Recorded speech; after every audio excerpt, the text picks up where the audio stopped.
উৎসব উৎসবের মাসে যদি অবসরে যায় কেউ, তাহলে কি সে উৎসব ভাতা পাবে? অর্থাৎ চাকরিতে থাকা অবস্থায় যে মূল বেতন সেটি পাবে, নাকি পেনশনার হয়ে যে 90%-এর অর্ধেক তাই পাবে?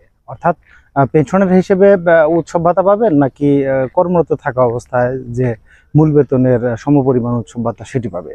তো এটি নিয়ে মূলত আলোচনা। এ সংক্রান্ত একটি আদেশ 2004 সালে জারি করা হয়েছে। অর্থাৎ কোনো ব্যক্তি যে মাসে উৎসব অনুষ্ঠিত হবে ওই মাসে যদি পেনশনে যায়, সেটি যদি চূড়ান্ত পেনশনও হয় পিআরএল শেষে, অথবা পিআরএল সে ভোগ করেনি এমন অবস্থায় যদি সে পেনশনে যায়, সেই মাসে যে তারিখেই হোক না কেন উৎসব, উনি যদি ওই মাসে পেনশনে যায়, ওই চাকরিতে থাকা অবস্থায় যে মূল বেতন সেই অনুসারেই মূলত উৎসব ভাতা পাবে।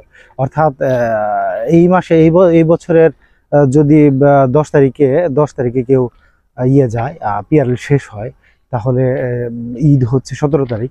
তো সে কি উৎসব ভাতা পাবে? অর্থাৎ কর্মরত বা মূল বেতন যা থাকবে সে অনুসারেই পাবে। হ্যাঁ, মূল বেতন যা থাকবে, পিআরএল কালীন যে মূল বেতন পেয়েছেন, অথবা সে যদি পিআরএল না কাটায়, অথবা তার ছুটি জমা নাই, সে পিআরএল কাটায়নি, তবুও যদি চূড়ান্ত অবসরের তারিখটা 10 তারিখ হয়, তো সেক্ষেত্রে ঈদ যদি 17 তারিখে হয়, তাহলে সে তার যে কর্মরত থাকাকালীন মূল বেতন সে অনুসারেই উৎসব ভাতা পাবেন।